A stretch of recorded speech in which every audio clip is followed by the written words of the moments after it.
Welcome to another episode of Purpose Today. I'm your host, Dr. April Dobson, and I'm very excited to have a special guest today, Dr. Iyanuoluwa Odebode.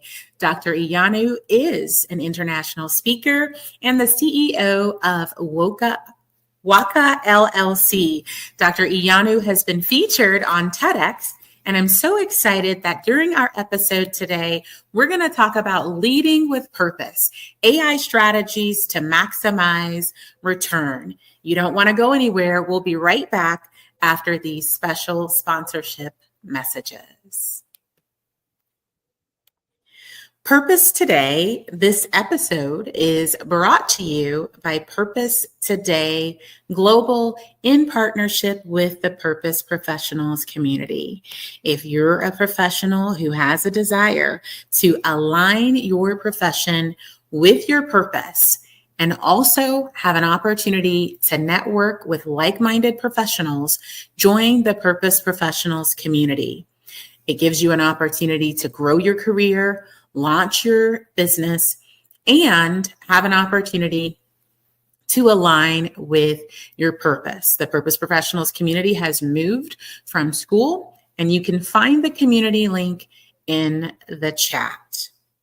If you're a professional who has a desire to shift your career and pivot to align with your purpose, register to attend the Unfulfilled to Unstoppable, Purpose-Driven Career Pivot in 90 Days. For the link, view the chat and register on Eventbrite.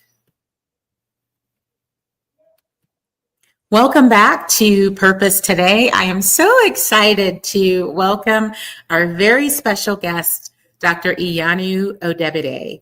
Dr. Iyanu, welcome to Purpose Today. Thanks, Dr. April. Great to be here. Excited to dive into the conversation today. Thanks for having me. You're very welcome. Well, we're going to go ahead and jump right in. I know I shared a little bit about you at the beginning, but there may be guests who are watching who would love to hear more about you.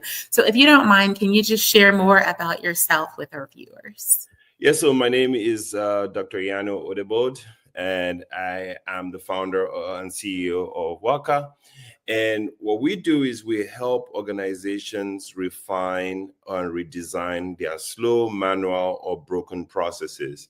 And so the way you want to think about it is as people begin to move from AI overwhelmed to AI enabled, there's a whole lot of confusion as to how to move, what to do while you're moving. And what we do is we come in and we help them understand where they are at in their AI journey so that we can actually deliver solutions that take them from AI confusion to AI clarity. That's awesome. Thank you so much for sharing that. Absolutely. And I'm sure that there may be some guests who are watching who might want to know a little bit more about your family. Oh, yeah. So married with a beautiful wife, 4 kids, and really my wife does cooking classes and helps bring teams together or companies, organizations together over food. And so that's really exciting that she gets to do that. As you can tell, then I don't lack food. I don't lack what to eat. So that's been a great thing. And then I have 4 kids, all homeschooled, and they're doing amazing. That's wonderful. Thank you so much for sharing. Absolutely. So I know that, we've talked a little bit about, ways to lead purposefully. Yes. And, we've talked about how organizations can position their leaders can position their organizations for success. Mm-hmm. So in your opinion, what are maybe some challenges, 1 or 2 challenges that organizational leaders are facing in organizations today? So two challenges that I have observed over a period of 5 to 6 years. One is the rapid technological change, which is that systems are being developed faster than companies can actually catch up with them. And then 2 is the people bottleneck, right? So you have to people need to learn how to use those systems, because without the people, if you have the systems, and the systems are just necessary, they're just a waste. And so you want to be able to, one, optimize on people, meaning get them trained and get them all ready for what AI could do for their organizations. But at the same time, the companies need to be able to very quickly adapt to rapid changes. And so if you put those two problems together, like you and I were discussing, if you basically go back to vision and mission and purpose, then all of that becomes easier to solve, because essentially you're able to align all of those prior to just trying to adapt to change. When you try to adapt to change, and all you're trying to do is always to catch up to what's next, and everybody Right. next, what's next? Like, okay, is this ever gonna stop? So, but if you drive the conversation from a purpose vantage point, then you can better fill those other gaps, because then you allow the purpose to drive every other thing else that is happening. Absolutely. And, I agree with you wholeheartedly. I think that organizational leaders have to look at the mission, they have to look at the vision, and they have to look at the core purpose, for the organization. But in addition to that, I think it's important for organizational leaders to also ensure that when they look at the people aspect, because you talked a little bit about the people, that the people are also aligned with their purpose individually, so that corporately the organization can be more effective. Organizations can't do anything without the people who are in the organization. And so you talked about being able to look at that focus, but what are some practical strategies, when organizational leaders are looking at the mission, they're looking at the vision, they're looking at the purpose for which they exist, they look at the skills that their workforce, has corporately and individually, and then they look at individual purpose. What are some practical strategies that organizational leaders can introduce to mitigate some of those challenges that you just mentioned? Yeah. So I think first is really understanding your purpose. Sometimes, or your vision or your mission, and it's like your destination, right? Like, so I'm driving a car, and I'm headed towards a specific destination, right? But to get to that destination, I would have to navigate a variety of paths, right? Like, I would have to take a left turn, take a right turn. I might meet traffic on the way. I would have to navigate some bad drivers. So there's a whole lot of things that sort of come into how you get to that specific vision. And so you take the vision, the umbrella vision, and the first step, or the first thing you need to really think about is, where are we trying to go from where we are currently, right? So at this location, at this point, where am I trying to go next?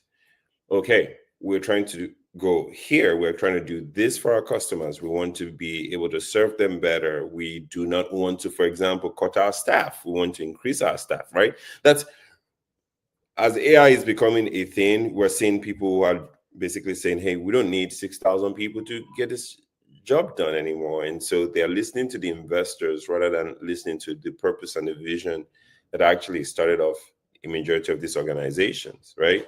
And so if we're driving the conversation from a purpose standpoint, then you're able to find that. So the first thing is really to identify, where are you trying to go? Where are you trying to go? AI-wise, what do you want AI to be able to do for you? Well, we want AI to double our revenue without cutting down our staff, right? And so if that becomes the vision, then basically you then apply tools or resources that actually help you to be able to get there. What that means might be that rather than focusing on trying to cut tasks and reduce what gets done and what doesn't using AI, the first step might be, how do we drive sales so that we can actually equip our people or bring in more people? If you're driving higher sales volume, then maybe we're able to keep people. But also, because the technology is accelerating, AI is just basically, new tools are getting released almost on a daily basis. Then organizations are like, oh man, we don't really even have time to really think about where things are going to go. Right now, we just need to do a hire freeze, and and no, we're not moving. So first is really understanding, where are you trying to go, right? And when you understand where you're trying to go, what people do you need? What data do you need? What technology do you need? What governance mechanism do you need? And what security protocols do you need to be able to get you to that destination? That's good. So I want to go back to this first one before we talk about the second one, because I know you listed, identifying the needs as the second step. Yes. But I want to go back to the first step in terms of identifying the desired organizational outcomes and strategic goals. I think for a lot of organizational leaders, you sometimes have some leaders are, excellent at pulling in internal and external stakeholders and having these conversations. And you have some organizations that have some bottlenecks and you don't have information sharing across the organization. So when organizational leaders are formulating these strategic goals and these desired organizational outcomes, at what point would you suggest that leaders involve, stakeholders? Because it's important to not just come up with this list that no one is willing to work towards in partnership, but just to ensure that that's a smooth process. How do you recommend that leaders approach that? Yeah, you're asking a very critical question. And to be honest, one of the biggest piece for any organization right now, while they think about how they make this shift, is really change management, right? The change management process needs to really, really be doubled down on. And that starts with maybe having an internal AI champion, someone who internally understands the vision of the organization, understands where the organization is trying to go. That person may not necessarily be the CEO of the organization or the chief operating officer of the organization, but this is someone who has a thorough understanding of where AI is going, what direction it's going, plus some leadership skills and leadership expertise. That person could also work with organizations as well, AI organizations, to be able to make to be able to have that conversation or to be able to drive those changes. But once you identify the champion of the organization, like you were saying, it can't be something that just goes like, hey, here's what it is that we're going to do. Boom, you guys just let's go ahead and get it done, right? Because you might send it to the second layer of leadership, and they're like, hey, we don't even have the individuals who have the skill set to be able to meet this specific need. And so, to your point, it really needs to cut across the entire organization. Absolutely. And so it's really what's your technical department looking like? What's the implementation team doing? What are your strategists doing? What are your data engineers doing? And how does that play a part in this bigger goal and this bigger vision you're trying to accomplish? Fantastic. And I want to go to the second one that you talked about, just identifying the needs and the strategic resources, because that's going to be very important. You talked about looking at, the needs for personnel, looking at the data that's needed, all of the technology that's needed. And I think that's really important for organizational leaders to do and have the right approach to doing that. So I want to, in thinking about all those things, I know that Wokkah is an organization that offers different AI solutions. So what are some considerations that organizational leaders should have when they're thinking about the resources, when they're thinking about the people, when they're thinking about data analysis? Are there any AI tools or resources or considerations that they should have to help them to efficiently arrive at all of the needs that will support their desired outcomes? That's a great question. As a matter of fact, that's what we help companies do too. So the first is really an assessment, right? Assessing your current systems to see where you should be prioritizing on when it comes to AI adoption. I always like to use the analogy of the stand, walk, run system. And the idea is that you have an organization that is standing. They're standing by the wayside. They're looking at all the other organizations do AI, and they're like, hey, we're good. We are scared of where this is going. We don't want to deal with it. And then they keep missing out on opportunities that the organization might be leveraging to actually take them to the next level. One.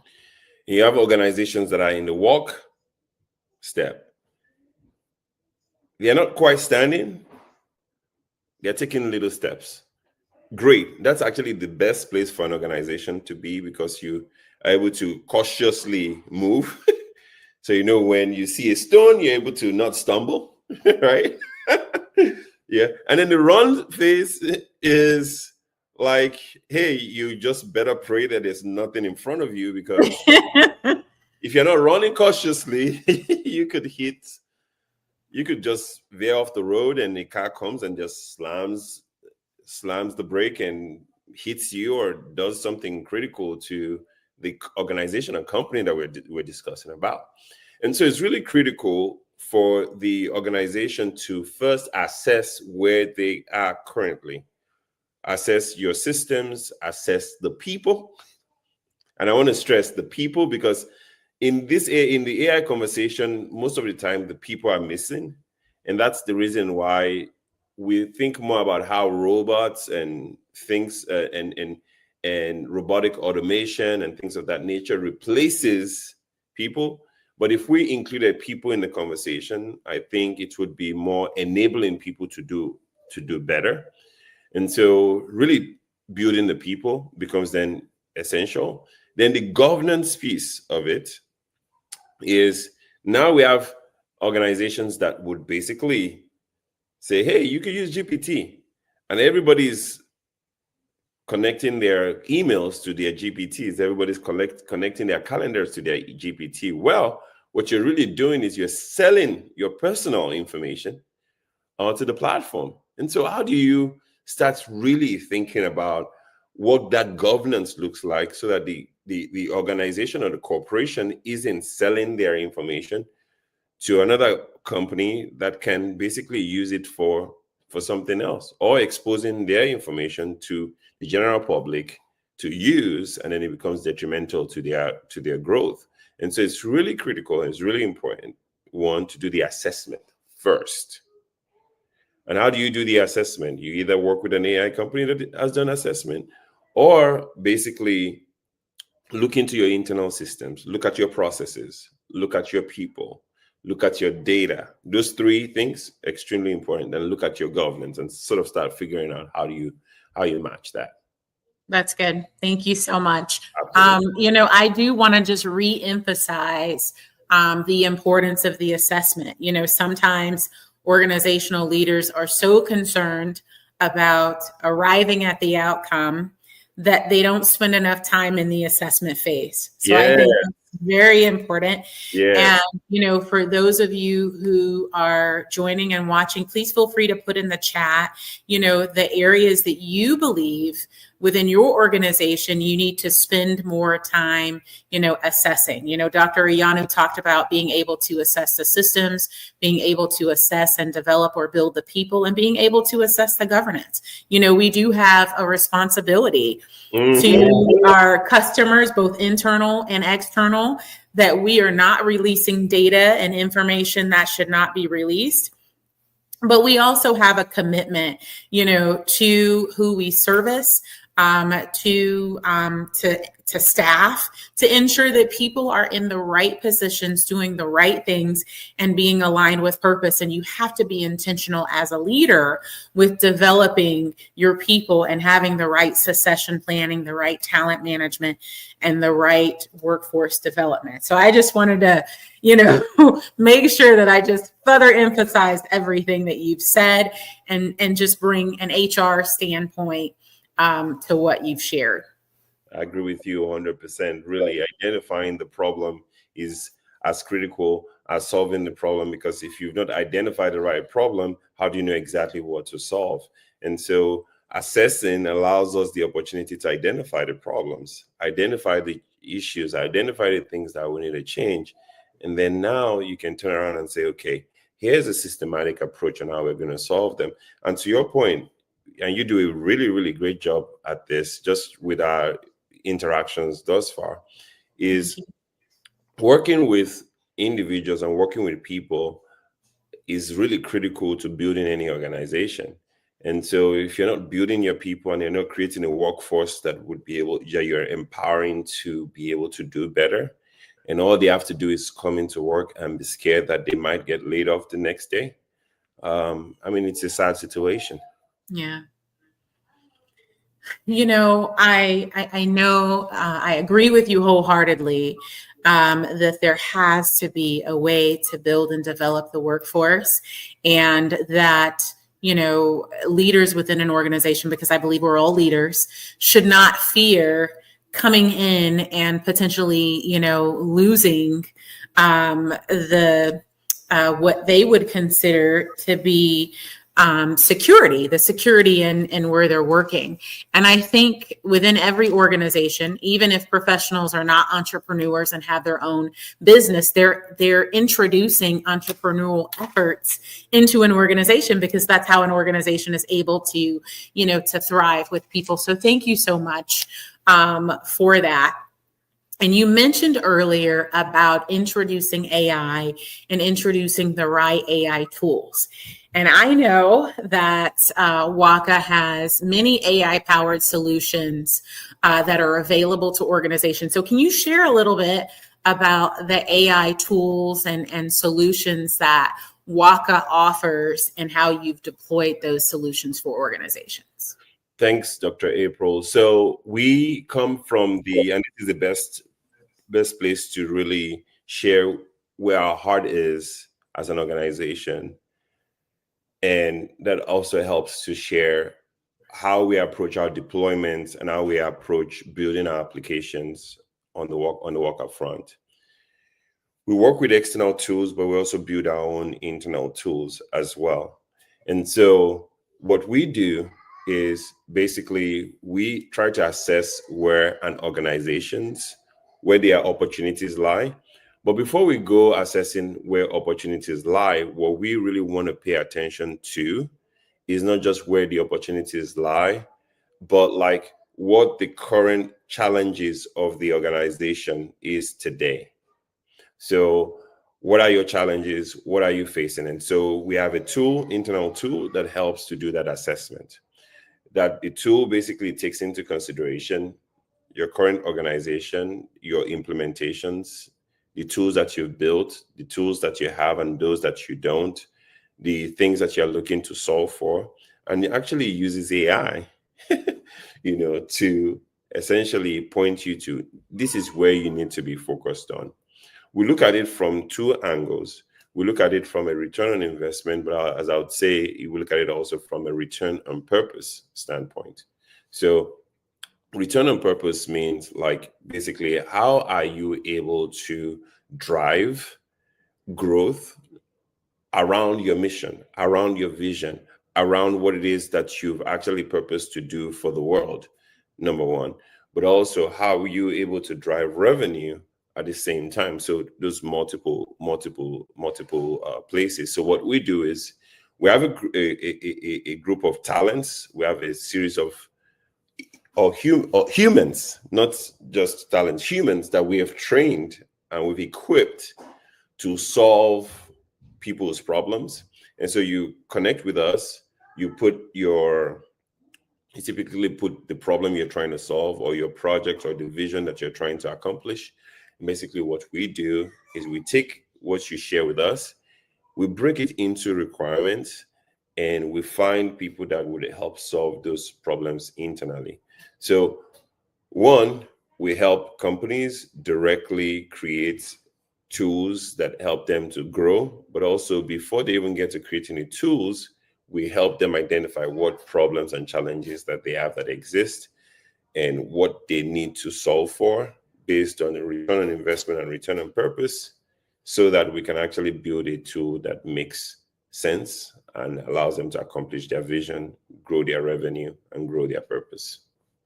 That's awesome. I hope that makes sense. It does. Thank you so much, Dr. Iyanu, for sharing that. And for those who are watching, Dr. Iyanu's contact information with the Wokkah website is on the screen so that you can further review and assess what what resources, what tools, and what solutions you can partner with Dr. Iyanu and the Wokkah team to help to bring solutions to your organization. So thank you so much, Absolutely. Dr. Iyanu, for sharing that detailed insight.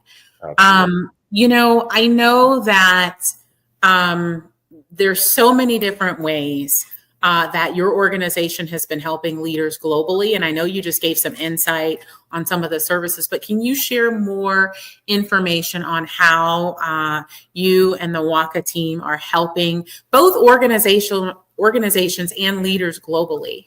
Yeah. So our business is two-pronged. One is building the next generation of data scientists and AI practitioners. And I call them AI practitioners. AI practitioners are people that use AI tools, but they might not necessarily know how to build some of the tools. And then you have data scientists and AI builders or AI agent, not AI agents, but AI engineers or data engineers that are actually on the back end creating these systems that everybody's using. So we're training both. We are training both the AI practitioners. We're training the AI engineers or your data scientists. We're training them on the back end, and we have access to over 100,000 people, which you're quite familiar with that effort.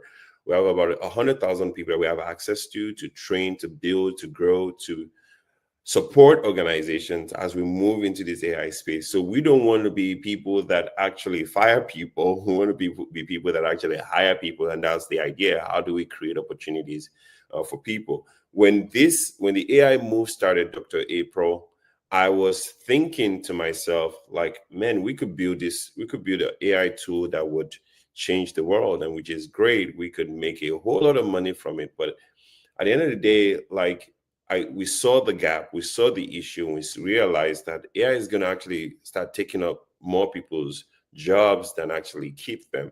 So what can we do to try to resolve this problem?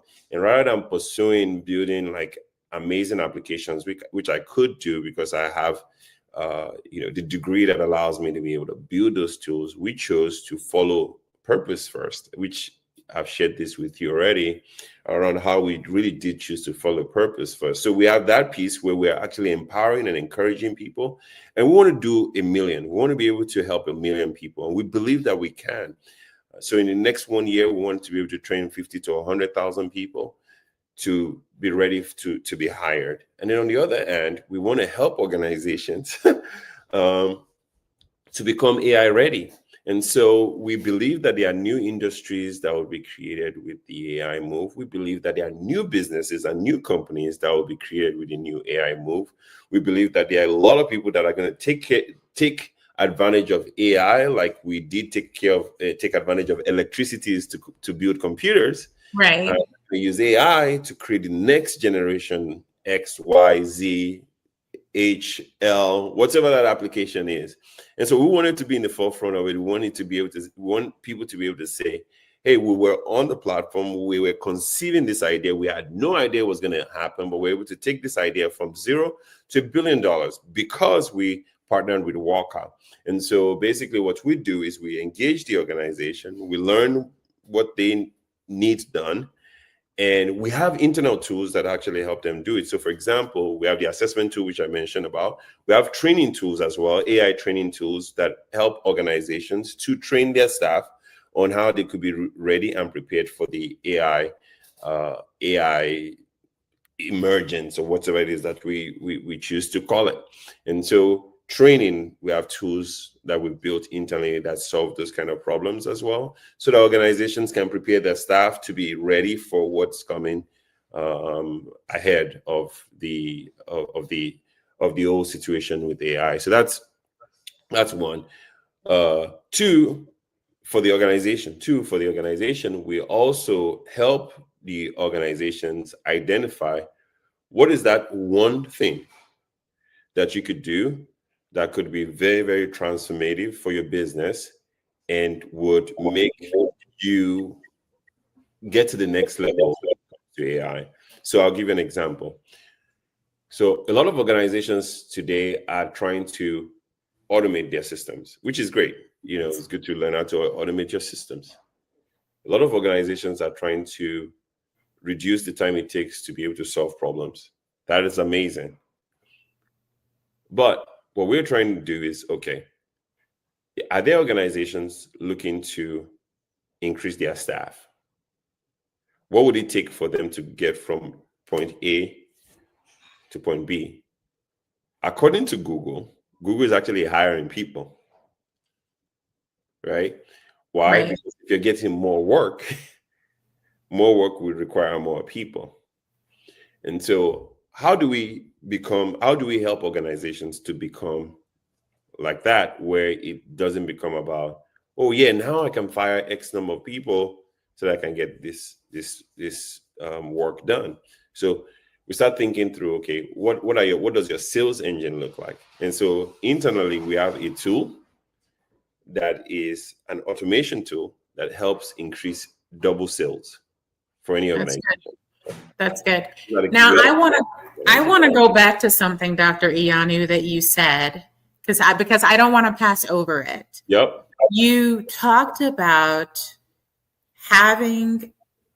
you didn't say that it was a crossroad, but you came to a point where you were considering, yes, I have the ability and the capacity to do this, but rather than do that, I want to be able to transform the lives of at least 1 million people around the world.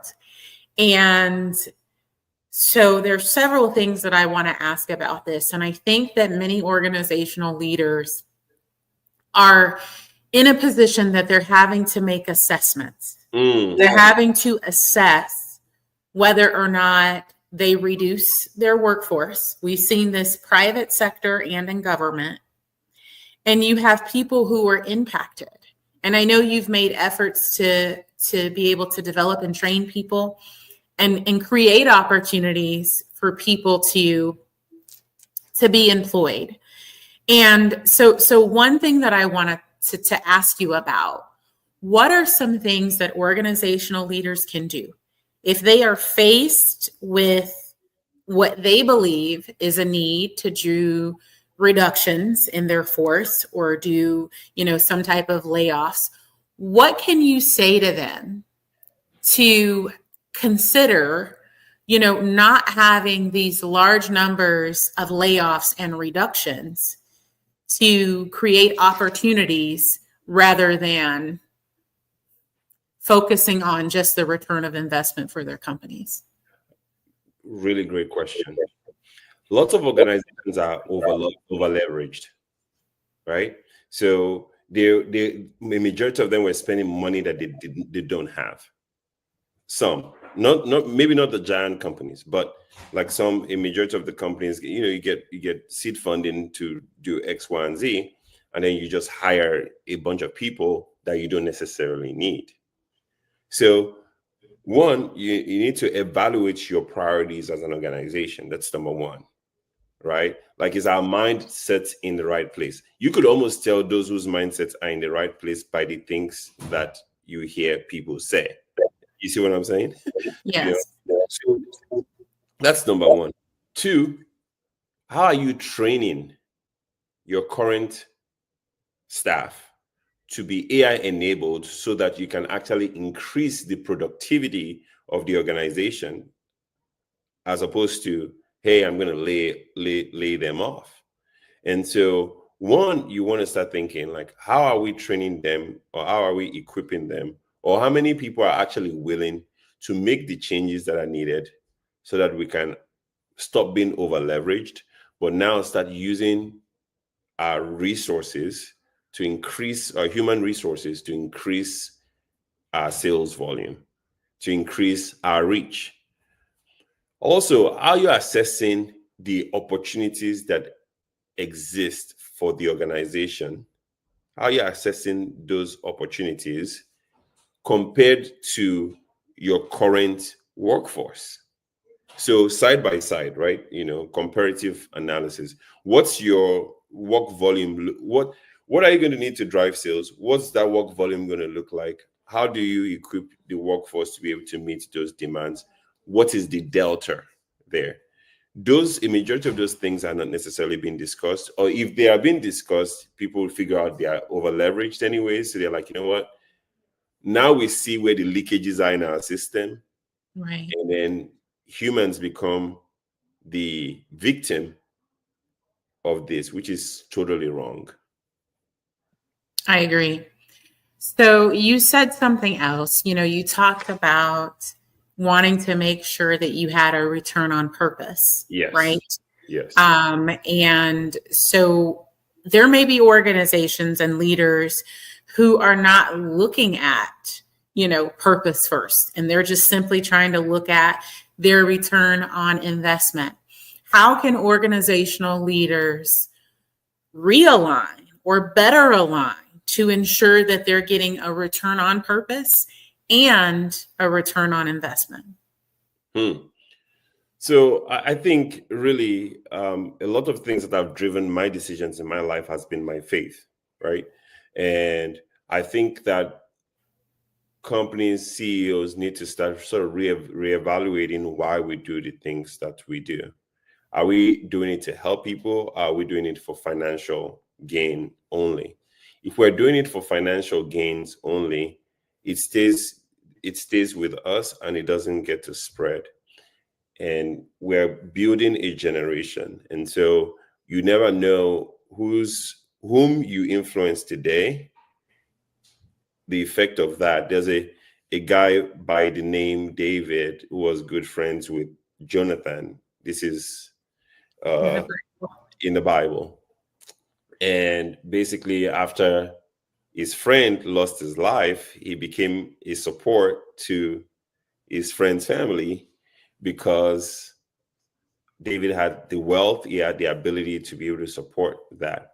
But if he wasn't good friends and good support to his friend, then how would the family be able to benefit from it? And so what we do has long-lasting impact. It might not directly impact our own financials, but it's impacting people that might be in a position to impact our families and our friends in the future. And so we need to start really thinking about what we do in the light of how it impacts people. These are people's lives. I know someone who was working in a company who just lost his job, not because he was not effective at his job, but because there were some AI layoffs. And because of that, now he has to basically take care of his pregnant wife. And so what's going to happen when he gets laid off and there's really nothing to help hold them up as they expect their little kid, right? So these are some of the issues that I think for people of faith and for people who also have a heart or desire. You don't have to be a person of faith to have a heart or desire to see your brother or sister be well, flourish, Right. and do Yes. well. And so it's all about flourishing. We want to see people flourish. We want to see people happy. We want people see people live good lives while they are actually doing the work. It's not like you're paying them to sit around. You're paying them to do specific work. So if they are doing specific work or they have specific expertise or are willing to learn, then why can't they be given the chance to do so? Why do they have to be laid off? Yes. Thank you so much for sharing that. P comes for us. Yes, that's good. And thank you so much for sharing that, Dr. Iyanu. And I know we didn't talk about these things before in terms of questions, but I want to also take another spin because there may be people who are watching. They're not formally in a leadership role. Mm-hmm. They may want to start a company or, start a business because they have a desire to go outside of just themselves, just outside of their, let's say they're a family of 4. They want to go outside of their 4 and no more, right? They want to really make an impact in their community, not just in their household, but in their community, in their neighborhood, in their state, in their country, around the world. They want to make an impact. but they don't really know where to start. But they have a desire to really make an impact, to change the lives of people and help to create opportunities, right, for other people. Where would you recommend that they start? I know that's a big question. So this is big. This is neat. This is good.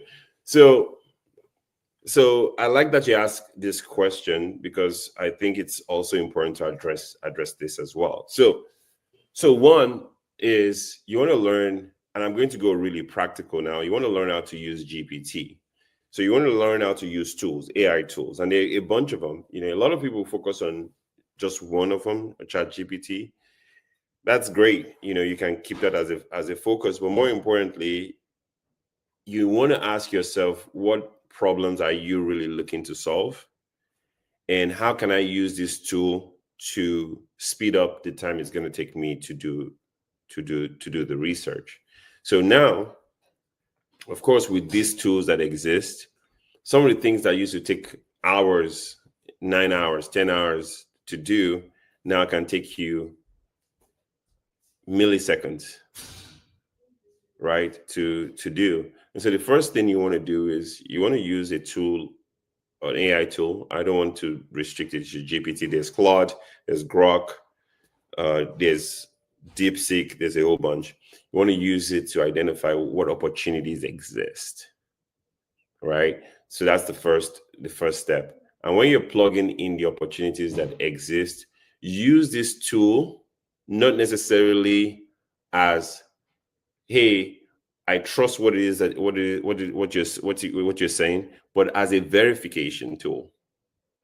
So what do I mean by that? So I'm asking it the question, what opportunities exist? I'm not going to just say, what opportunities exist? Can you give me the data points to back what you're saying up? Right? Because you want to make sure that what it's saying to you is correct. A lot of people use these tools and they expect almighty, GPT answer, almighty from there. And so that's number one, use the tools. Two, once you nail down what it is that you're trying to do with these tools, use additional tools to solve the layered problems. So I'll give you an example. So you've identified the opportunity that you're trying to solve for. Of course, you need to sell that opportunity to a specific set of people. Use the AI tools to identify who you should be selling it to, but also pick up your phone or use a tool like Apollo's, which is a tool that I'm putting out there. You can use Apollo's. Is a tool that allows you to be able to search for contacts based on specific requirements, specific needs or filters that you're going to put into the tool. So you use Apollo's to identify potential customers and literally pick up the phone and give the individual a call. I still do it the old school way. Like it's one thing, like I love advertising. I love advertising. I do advertising. As a matter of fact, our company we run ads and we do all of that stuff. All of that is great. But like basically me picking up the phone and me being able to get quantitative data from my customer directly is extremely life-changing. So if you're looking to start your business, don't say, hey, this AI thing, I'm not sure, I might need to learn how to become a data scientist before I do. No, you do not. You do not. Okay? You do not. All you need to do is understand what am I trying to pursue? What can GPT help me to be able to identify based on what it is I'm trying to pursue? And like I said, don't use it just to get the result. Ask it for verification. Like, tell me where you're getting these data points from, because I want to be able to verify it. Once you're able to verify it, you're working with real data that is showing that this is actually a challenging problem. Then say, okay, who are the people that I'm going to have to sell this to? And call between 10 to 50 and make sure that there's that actual pain point established between those 10 to 50 people. Then start putting together a team that would help you to continue to grow that sale. And sometimes you might need to do fulfillment of some of the things that you're doing. Then work with a team, call a team, work with a team, or go on Wokkah and find someone who might be able to help you to build it out or help you to create it. And then you just become the sales guy who sells that to those individuals. So use the tools, use GPT, use Grok. Those are the best places to start. The additional tools that I can give out there for your audience, but we could host a webinar. Well, it's not webinar, A virtual master event, class or a something, a masterclass, challenge. or challenge, right? And help people with tools that can actually help them to blow up what they're doing, opportunities and things of that nature. But I would tell you, and I would tell your audience, there is a whole lot of opportunities in the AI space. Like, as a matter of fact, just to give everybody peace of mind and comfort for where AI is going, there are opportunities that we don't even know yet. Yes. That are still being born from the place of AI. The reason why companies are scared or afraid now is because basically a majority are still using the old system. For you that are just coming into the picture, now you have an opportunity to level set. Okay, this is where I'm starting from. I'm starting from floor, and AI is the basis of where it is I'm starting from. So the sky becomes just the starting point. That's excellent. Thank you so much, Dr. Iyanu, for all of those tips. I think one of the things that really stood out that you said is making sure, and I'm paraphrasing, that as people are putting their inquiries into the various AI-based platforms and tools, that they're giving it the right prompt, that they're focusing the type of inquiry so that they can get the right information, and that they shouldn't just rely on whatever AI tool or platform they're using. They can ask the system to tell them where the information is coming from, because they need to do the validation. What they're receiving may or may not be correct. Exactly. So building in those other layers is going to be very important. But as I understand it, they're using the AI tools for layers of the process. Yes. So and it's helping them to brainstorm at an accelerated rate. Yes. I read something earlier today. No, it wasn't. I wasn't reading something. I saw a reel that said that there's AI tools that can create a website in as fast as 90 seconds or less, right? So there's so many different things that we can do with AI, and it's making sure that we put the right prompt into the system so that we get the right output. Absolutely. For example, Canva, like the tool Canva, yes, for graphic design, will create a website in milliseconds. There's a tool, Realum, that would create you a landing strip in seconds. There's another tool there. Of course, the ChatGPTs also have their inbuilt tool that would generate code that would build a website in seconds as well. And then for application development, there are tools like Lovable that will generate an application, not just a website, but an application. That's awesome. Right? But it's not enough for it to generate this. How do you know what it's done? How do you trust what it's done? Right. Is what's happening is a lot of people are so dependent on the tool that we lose our ability to actually think in the process. And I think the biggest problem we're going to have moving into the AI era is we're going to develop someone calls it brain dementia. Not brain. I know exactly what you're saying, because we're maybe you'll think of the term, but basically, because if you rely on the AI tools to think for you instead of employing strategic thinking and thinking, going through those complex analysis, and you allow another system to do it for you, you're basically abdicating your responsibility to think critically, right? So you're giving away your authority to think, and you're not exercising, your critical thought, and you're not using your brain for what it was designed for. And so underuse results in, losing some of that sharpness that you would have. Exactly. Imagine that you're using AI to create a grant. You're probably very familiar with the whole grant creating process. So let's say, for example, I put all the questions I wanted answered for the grant into my AI system. I'm just using this as a hypothetical example. And I'm not saying not to use AI for grant writing. That's not what I'm saying at all. I'm just saying verify what it is that you're doing while you're doing it. But let's say you put all your questions into the system. It generates the questions for you.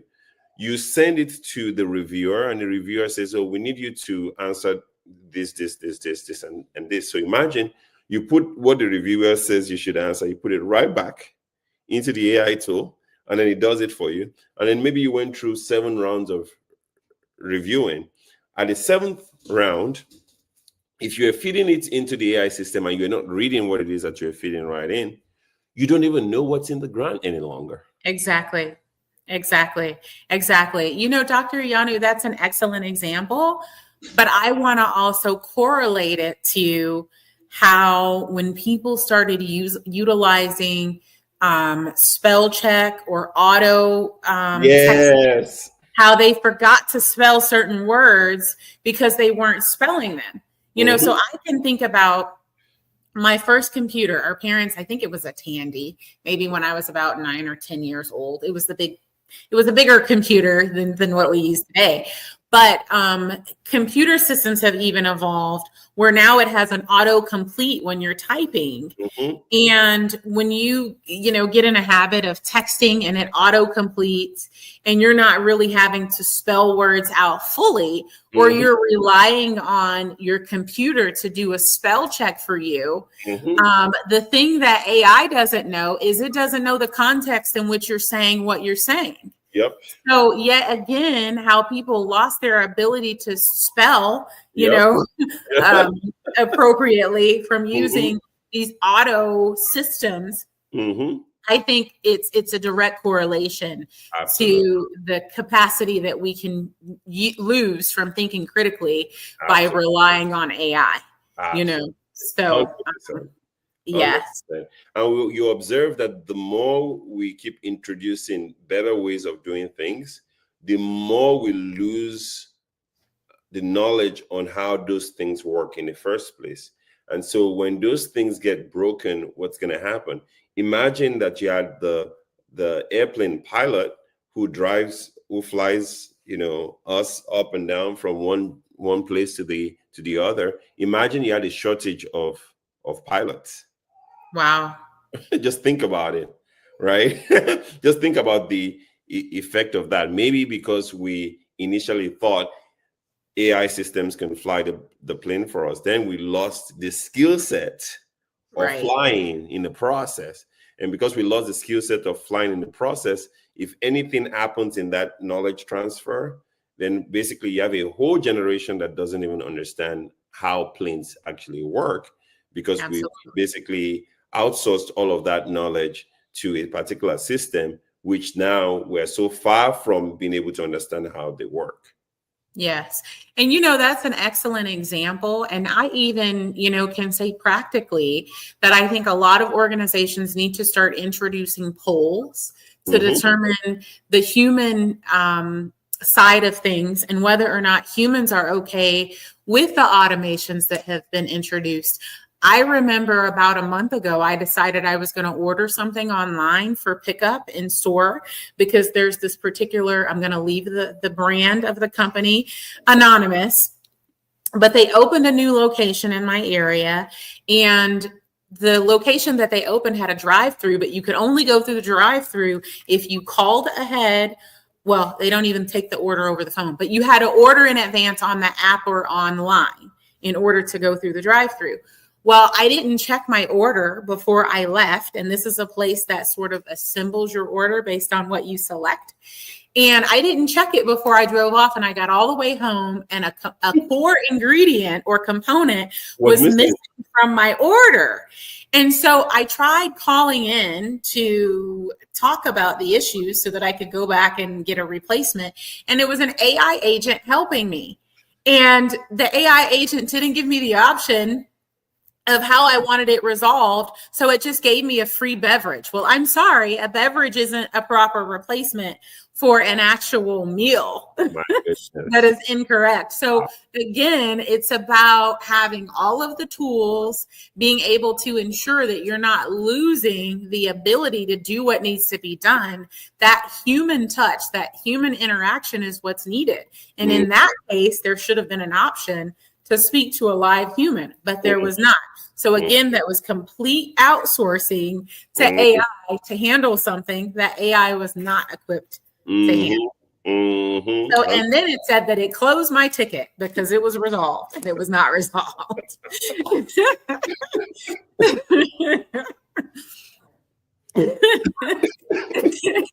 Well, this has been an excellent time. I know we could probably go on and on and on. I'm going to accept your offer to do a challenge or to do a masterclass or something like that. So we'll have to talk after this about how we can best partner to bring some solutions to people. But Dr. Iyanu, thank you so much. You're welcome. Thanks for having me. You're welcome. This has been an absolute joy. I have really, loved talking with you about how we can lead with purpose and some strategies that organizational leaders can use to maximize their return on purpose, and their return on investment. Absolutely. Is there anything else that you would like to add before we conclude today?